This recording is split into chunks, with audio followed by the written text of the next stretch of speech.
Bonsoir à toutes et tous, nous sommes le 2 mars 2023, voici les titres de votre 18h.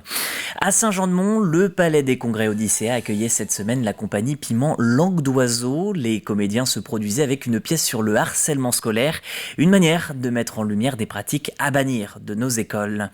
Ce 7 mars, 6e journée de mobilisation contre la réforme des retraites. Le texte est en cours de relecture en ce moment même au Sénat.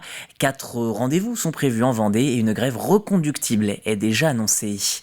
Enfin, plus que quelques jours avant le duel de titans opposant le Lyonnais Cyril Gane à John Jones en arts martiaux mixtes, MMA donc, à La Roche-sur-Yon, un stage était proposé le week-end dernier pour promouvoir le sport de celui que l'on surnomme le bon gamin.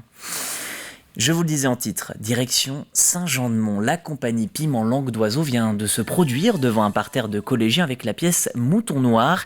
L'histoire, Camille, une adolescente moquée et menacée par ses camarades de classe. Une initiative pour lever les tabous et délier les langues autour du harcèlement scolaire. Le reportage d'Alix Lanos.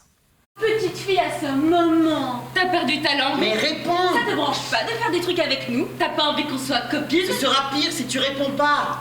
Camille a 15 ans, elle est réservée, mal dans sa peau et subit chaque jour les moqueries et insultes d'autres élèves de son collège. Sur scène, 4 comédiens de la compagnie Piment Langue d'Oiseau donnent vie au texte d'Alex Laurette, Mouton Noir. Un texte fort qui analyse parfaitement la mécanique cruelle qui se met en place dans le harcèlement scolaire. Les comédiens ne jouent pas un seul personnage, ils endossent tous les personnages. Pour dire aussi que le harcèlement n'a pas de visage et que ça peut tomber sur n'importe qui. Et que dans la vie aussi, les rôles ne seront pas toujours les mêmes. Je crois qu'il y a beaucoup de harcelés qui deviennent harceleurs ou vice-versa. Et puis pareil, on grandit, on peut devenir parent et vivre les choses un peu différemment.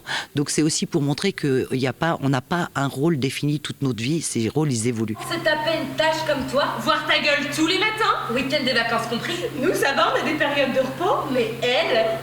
T'as déjà pensé à ça? Ta pauvre mère, est-ce que tu lui fais subir avec ta gueule tous les matins? Où tu vas comme ça, reste avec nous! Olivier Laurando accompagne la troupe ce jour-là. Président de l'association Agir contre les violences scolaires, il vient témoigner auprès des élèves de la tentative de suicide de son fils, lui-même victime de harcèlement, et surtout délivrer un message pour lui essentiel. Qu'il faut oser parler. Il faut oser parler, il ne faut pas garder pour soi et qu'il faut faire confiance aux adultes. Même si un adulte ne nous écoute pas, il faut en voir un deuxième. Voilà. Il faut vraiment parler pour éviter de stocker. Comme on a pu voir dans la pièce, la personne ne parle pas et malheureusement, on arrive au drame après. Car si le sujet est abordé avec pudeur, c'est bien avec le suicide de Camille que la pièce se termine. Une pièce qui semble résonner et toucher tous les adolescents. Ça a été vraiment touchant parce que le sujet du harcèlement c'est quelque chose de très sensible et la mise en forme était très très bien. Oui, je trouve ça important parce qu'on n'en parle pas vraiment assez et ça touche quand même assez beaucoup de monde. On ne sait pas, les gens ils osent pas trop aller en parler, il faut qu'ils aillent vraiment aller en parler. Minuit 35. T'es chaudasse, il paraît. Mouton Noir parvient avec subtilité à sensibiliser, interpeller et aborder des questions douloureuses. La pièce suscite la discussion, l'interrogation et peut certainement permettre de libérer la parole. On sait que t'es une salope, 4h15. On le sait, 4h17. Le projet de loi sur la réforme des retraites est actuellement à l'étude sur les bancs du Sénat. Un examen prévu jusqu'au 12 mars. Dans ce contexte, l'intersyndicale appelle à la grève le 7 mars prochain pour une 6e journée de mobilisation. Et les organisations syndicales se sont réunies ce mercredi pour faire le point sur les rendez-vous de cette nouvelle journée de grève. Les précisions avec Colline Davy. Le 6e rassemblement vendéen aura lieu le 7 mars comme partout en France. Et alors pour ce rassemblement, l'idée c'est d'aller plus loin, c'est ça? Comment vous allez faire pour aller plus loin? Écoutez, c'est d'aller plus loin parce qu'on nous l'impose d'aller plus loin. On a un gouvernement qui reste sur ses décisions sans écouter ce que disent les gens, ce que dit le peuple du travail, ce que dit toute la France entière. Donc effectivement, en Vendée comme ailleurs, on va de nouveau se mobiliser. Et puis sur de nombreux points en Vendée, Fontenay-le-Comte, Chaland, les Sables-d'Olonne, La Roche-sur-Yon et peut-être ailleurs devant les entreprises, donc sur tout l'ensemble du département. Voilà, donc c'est ça, aller plus loin et c'est ce que malheureusement ce gouvernement nous impose, oui. Et l'idée, c'est qu'il y ait des blocages dans les entreprises, chez les commerçants aussi. Est-ce que vous pouvez expliquer un peu ce qui va être mis en place ? L'idée, c'est de permettre à tous ceux qui travaillent d'exprimer d'une façon ou d'une autre leur opposition à cette réforme. Donc pour les commerçants, ça pourrait être de baisser leur rideau sur un temps donné, le temps de la manifestation par exemple. C'est dans les entreprises de faire un piquet de grève devant l'entreprise, c'est de se rassembler sur les lieux de mobilisation et de manifester comme on le peut. Voilà. Donc oui, tous les travailleurs, quels qu'ils soient, sont invités à stopper le travail le mardi. Alors, est-ce qu'on peut juste avoir un petit objectif chiffré ? L'idée, c'est que la manifestation en tant que telle, il y ait aussi plus de monde ? Alors, plus de monde, oui, on serait satisfait de ça, évidemment. On a été les premiers surpris. Hein. Vous savez, la première mobilisation au mois de janvier, qui pouvait s'attendre à autant de monde dans la rue ? Et ça n'a cessé de s'amplifier. Les sondages sont là, l'expriment. Il n'est pas toujours facile pour les travailleurs de se mettre en grève. Ce n'est pas quelque chose d'évident. Personne ne souhaite perdre des journées de salaire. Mais face à l'enjeu, on voit bien que de plus en plus de gens sont prêts à ça. Donc le mouvement, l'idée c'est qu'il ne s'essouffle pas et pour essayer de réunir toujours autant de personnes, vous l'avez compris, on l'a déjà dit, le rassemblement aura encore lieu dans 4 villes de Vendée. Et ces 4 villes sont Fontenay-le-Comte, La Roche-sur-Yon, les Sables-d'Olonne et Challans. Pour Fontenay et Challans, mobilisation le matin à 10h. Au Sables-d'Olonne, le rendez-vous est pris pour midi. Enfin, à La Roche-sur-Yon, manifestation à 14h30 du boulevard Sully vers les Flâneries.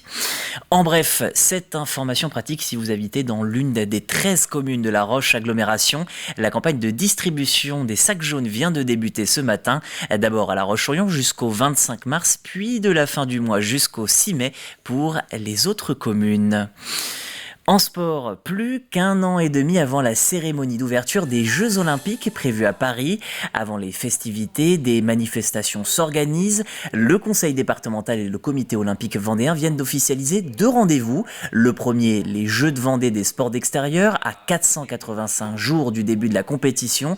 500 jeunes de 10 à 14 ans vont se réunir autour du foot, de l'athlétisme, du tennis, du cyclisme et du triathlon.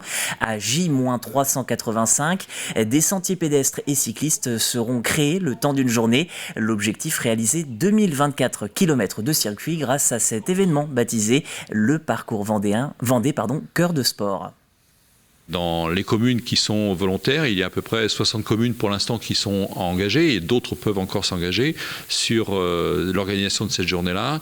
Et bien, dans chaque commune, nous allons proposer à l'ensemble de la population un circuit de 3 km, un circuit de 8 km et un circuit de 5 km, donc 385. L'idée, c'est que dans le temps, ces parcours se pérennisent et que dans 1 an, dans 2 ans, dans 3 ans, si j'ai envie de marcher dans ma commune, je me dis, tiens, mais ce matin, je ferai bien le 8 km olympique, par exemple. Ça va être ce thème-là sur cette journée-là, d'avoir un maximum de monde pour que dans chaque communauté de communes, eh bien, on soit en mesure de dire on a parcouru 2024 km. Parlons arts martiaux mixtes à présent. Dans la nuit du 4 au 5 mars, Cyril Gane tentera de décrocher son premier titre de champion du monde en MMA. Depuis 1 an, la notoriété du bon gamin, comme on le surnomme, a explosé et le natif de La Roche-sur-Yon est toujours plus connu. La gloire et le combat ont donc une saveur toute particulière chez les Lyonnais et dans le club de MMA local. Un stage était d'ailleurs organisé ce week-end. Grégoire de Châtillon y a assisté pour nous. Ils viennent du judo, de la boxe, mais aussi de la lutte et du taekwondo. Ils sont venus le temps d'un stage découvrir le MMA, ce sport de combat complet d'arts martiaux mixtes, considéré par certains comme un sport violent. Attention, tous les coups ne sont pas permis. Il n'a pas le droit de frapper dans les parties, pas le droit de taper derrière la colonne. Une fois que le partenaire est au sol, on ne peut pas lui mettre de coups avec les jambes au visage. Donc non, il y a quand même pas mal de règlements dans le MMA maintenant. On fauche à l'intérieur. Interdit autrefois à cause du manque de règles, le MMA s'est beaucoup démocratisé ces dernières années. Les adhésions explosent. Le MMA, le vent en poupe. Alors, avec plusieurs facteurs sur La Roche-sur-Yon, donc avec Cyril Gane, forcément le Lyonnais que tout le monde connaît, qui va affronter la bête John Jones le week-end prochain, mais aussi parce que c'est aujourd'hui un sport ultra médiatisé et que du coup les jeunes veulent essayer d'en découdre et de découvrir les différentes facettes et de s'essayer à la compétition amateur.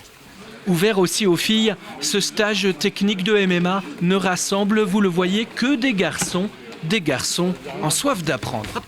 Je mets des crochets. Je suis ceinture noire de judo, ceinture bleue de jiu-jitsu brésilien.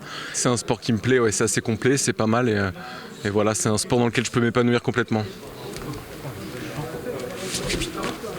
Moi je viens des arts martiaux au pied-point, je suis du taekwondo. Donc tout ce qui est au sol est vraiment inconnu pour moi. Donc ça permet d'apprendre de nouvelles techniques et essayer de s'améliorer, se faire plaisir et découvrir de nouvelles choses. Le MMA, une discipline à part entière qui depuis l'année dernière est dispensée à La Roche-sur-Yon par la team section des box fédérales lyonnaises. La main qui est à la tête, devant l'épaule. Allez, un peu de culture pour finir avec la première édition de Les Mômes rient en 3 mots.